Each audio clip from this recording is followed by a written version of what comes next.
السلام علیکم۔ آج ہم سورہ بقرہ کی آیت نمبر 198 سے انشاءاللہ ترجمہ اور تفسیر کا آغاز کرتے ہیں۔ تفسیر خزائن العرفان سے بیان کی جاتی ہے۔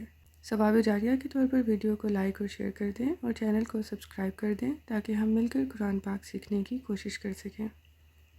اعوذ باللہ من الشیطان الرجیم، بسم اللہ الرحمن الرحیم۔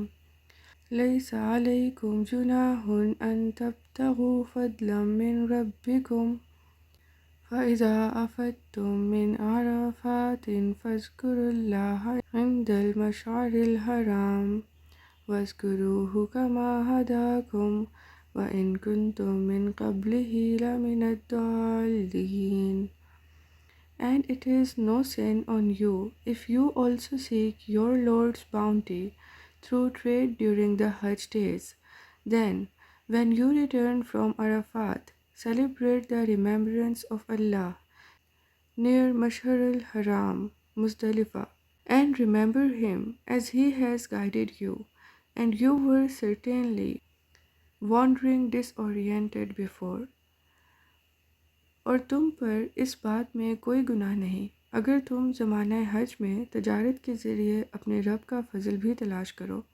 پھر جب تم عرفات سے واپس آؤ تو مشعر حرام مزدلفہ کے پاس اللہ کا ذکر کیا کرو اور اس کا ذکر اس طرح کرو جیسے اس نے تمہیں ہدایت فرمائی، اور بے شک اس سے پہلے تم بھٹکے ہوئے تھے۔ بعض مسلمانوں نے خیال کیا کہ راہ حج میں جس نے تجارت کی یا اونٹ کرائے پر چلائے اس کا حج ہی کیا۔ اس پر یہ آیت نازل ہوئی، جب تک تجارت سے افعال حج کی ادا میں فرق نہ آئے اس وقت تک تجارت مباح ہے۔ عرفات ایک مقام کا نام ہے جو موقف ہے کہ حضرت آدم علیہ السلام اور حضرت حوا علیہ السلام جدائی کے بعد 9 ذی الحجہ کو عرفات کے مقام پر جمع ہوئے اور دونوں میں تعارف ہوا، اس لیے اس دن کا نام عرفہ اور مقام کا نام عرفات ہوا۔ ایک قول یہ ہے کہ چونکہ اس روز بندے اپنے گناہوں کا اعتراف کرتے ہیں اس لیے اس دن کا نام عرفہ ہے۔ عرفات میں وقوف فرض ہے کیونکہ افاضہ بالوقوف متصور نہیں۔ اللہ تعالیٰ کو یاد کرنے کا مطلب تلبیہ، تحلیل، تکبیر، ثنا، دعا، نماز سب میں اللہ تعالیٰ کو یاد کرنا ہے۔ مشعر حرام جبل قزح ہے جس پر امام وقوف کرتا ہے۔ وادی محصر کے سوا تمام مزدلفہ موقف ہے، اس میں وقوف واجب ہے۔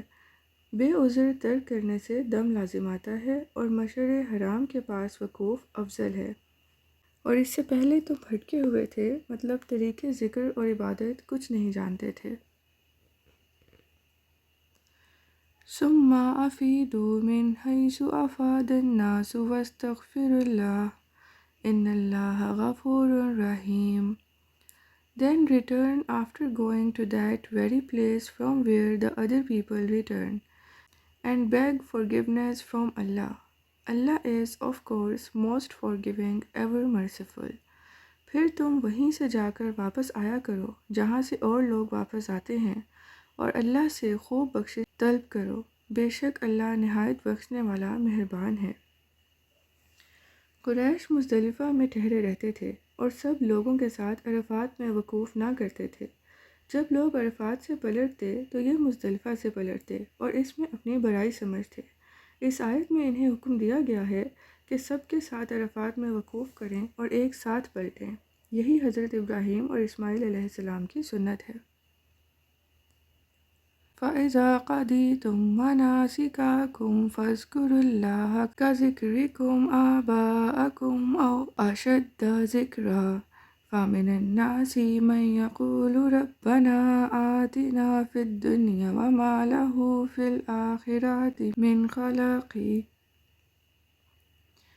Then, when you have completed the ceremonies of Hajj, celebrate the remembrance of Allah most fervently at Mina, as you remember your fathers and forefathers with great fondness, or remember Allah with even deeper intensity of fondness. There are some of the people who say, O our Lord, grant us benefits in this very world. For such there is no share in the hereafter.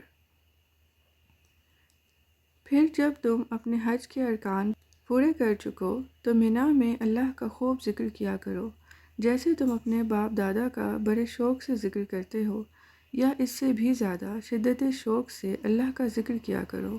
پھر لوگوں میں سے کچھ ایسے بھی ہیں جو کہتے ہیں اے ہمارے رب، ہمیں دنیا میں ہی عطا کر دے، اور ایسے شخص کے لیے آخرت میں کوئی حصہ نہیں ہے۔ طریق حج کا مختصر بیان یہ ہے کہ حاجی 8 ذی الحجہ کی صبح کو مکہ مکرمہ سے مینا کی طرف روانہ ہو، وہاں عرفہ یعنی 9 ذی الحجہ کی فجر تک ٹھہرے، اسی روز مینا سے عرفات آئے، بعد زوال امام 2 خطبے پڑھے۔ یہاں حاجی ظہر اور عصر کی نماز امام کے ساتھ ظہر کے وقت میں جمع کر کے پڑھے، اور ان دونوں نمازوں کے لیے اذان 1 ہوگی اور تکبیریں 2، اور دونوں نمازوں کے درمیان سنت ظہر کے سوا کوئی نفل نہ پڑھا جائے۔ اس جمع کے لیے امام اعظم ضروری ہے۔ اگر امام اعظم نہ ہو یا گمراہ بد مذہب ہو تو ہر ایک نماز علیحدہ اپنے اپنے وقت میں پڑھی جائے اور عرفات میں غروب تک ٹھہرے، پھر مزدلفہ کی طرف لوٹے اور جبل قضاء کے قریب اترے۔ مزدلفہ میں مغرب اور عشاء کی نمازیں جمع کر کے عشاء کے وقت پڑھے، اور فجر کی نماز خوب اول وقت اندھیرے میں پڑھے۔ وادی محصر کے سوا تمام مزدلفہ اور بطن ارنا کے سوا تمام عرفات موقف ہے۔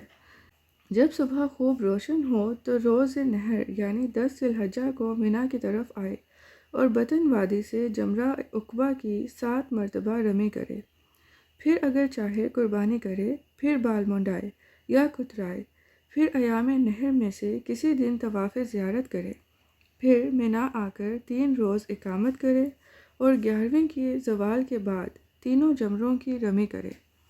اس جمرہ سے شروع کرے جو مسجد کے قریب ہے، پھر اس کے بعد ہے، پھر جمرہ عقبہ، ہر ایک کے 7 مرتبہ، پھر اگلے روز ایسا ہی کرے، پھر اگلے روز ایسا ہی، پھر مکہ مکرمہ کی طرف چلا ہے۔ زمانہ جاہلیت میں عرب حج کے بعد کعبہ کے قریب اپنے باپ دادا کے فضائل بیان کیا کرتے تھے۔ اسلام میں بتایا گیا کہ یہ شہرت اور خود نمائی کی بیکار باتیں ہیں، بجائے اس کے ذوق و شوق کے ساتھ ذکر الہی کرو۔ اس آیت سے ذکر جہر اور ذکر جماعت ثابت ہوتا ہے۔ صدق اللہ العظیم۔